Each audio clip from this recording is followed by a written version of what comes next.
lórí ẹ̀ èmi máa bá Aláàfin Ọ̀yọ́ sọ̀rọ̀ gbogbo wa gbìyànjú ní ipa tiwa nítorí pé òìṣọ̀daràn o.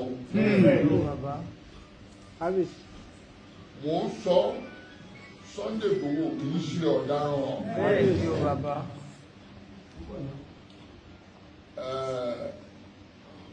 Nípasẹ̀ gbogbo ọ̀rọ̀ ẹ̀ náà ni láti ní láti sọ́tún fi sósì ìjọba ìlú bọ́ sí wa lọ́wọ́.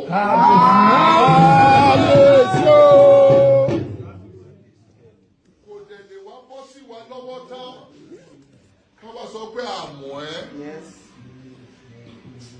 ẹ̀bẹ̀ ni mo bẹ̀ ààrẹ orílẹ̀-èdè wa Aṣíwájú Bọ́lá Ahmed Tinubu. Wọ́n bá wa fojú àánú wò ẹ́ kí wọ́n gba ẹ wọlé. Gbogbo nǹkan tó bá jẹ́ ẹ̀tọ́ ẹ wọ́n á fi fún ẹ.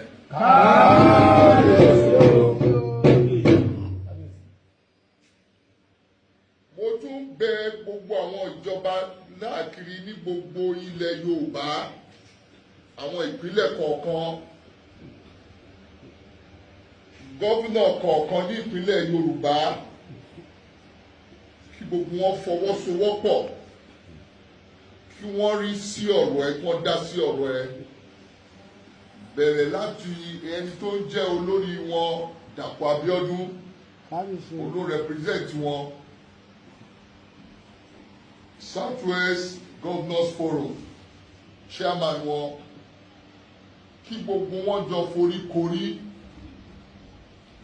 Òyì ṣe ọ̀daràn. Kí wọ́n lọ bá wa bẹ̀ ààrẹ orílẹ̀-èdè kí wọ́n wo nǹkan tí wọ́n lè ṣe lórí ọ̀rọ̀ ẹ̀ kó ní òmìnira títa rẹ̀. Èyí tó ti ṣe ní òkè òkun ti tó gẹ́ àníìdí ẹ̀ ní Nàìjíríà báyìí. Èyí tó tún jọmọ ní pé nínú ọ̀rọ̀ tó béèrè, ètò ààbò tí ìjọba ń ṣe lọ́wọ́ báyìí káàkiri tí wọ́n fẹ́ lo àwọn local vigilante láti lè ṣe káàkiri gbogbo Nàìjíríà wọ́n fẹ́ ṣe. Fún ti Southwest máa kọ níwèé sí chairman Governors Forum. Mo recommend ìwọ Sunday Igboho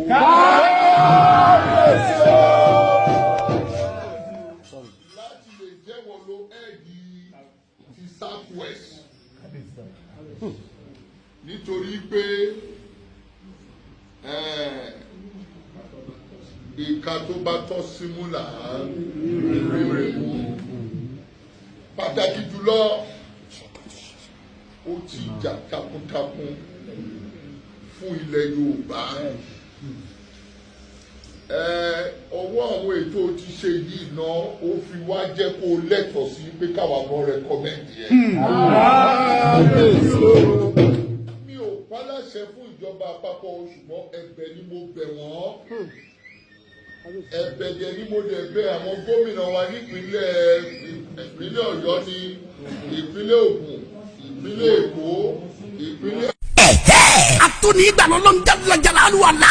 Ọba tó yanjú ìṣòro ẹ̀dá ní rọrùn. Tó wá fi bàbá Mẹ́yà sí spiritual consultant kẹwàá ní Nàìjíríà. Pẹ̀lú kún fáyà kún ọlọ́run náà. Ó ní kí gbogbo ń táyé ti dé. Tó bá ti dọ́dọ̀ bàbá Mẹ́yà sí kí gbogbo ẹ̀ máa túbí sí ni láì. Wọ́lá oníṣẹ́ ńlá Mahama. Wọ́lá àṣírí Súrátù Yásìn nínú Kúránì Kárím. Àwọn ọmọ tó mú kó mu fàfàkúfà kí wọ́n fi ilẹ̀ fúnra wọn. Kí ló ń jẹ́ ìjákulẹ̀ lórí iṣẹ́? Àmúbọ̀kọ àbíyáyá. Disappointment, promise and fail. Business connections. Obìnrin tó fẹ́ lóyún tó fẹ́ bímọ. Ọkùnrin tí ò lè ṣèṣe akọni lọ́dọ̀ obìnrin. Ìtọ́jú ẹ̀ wà dáadáa.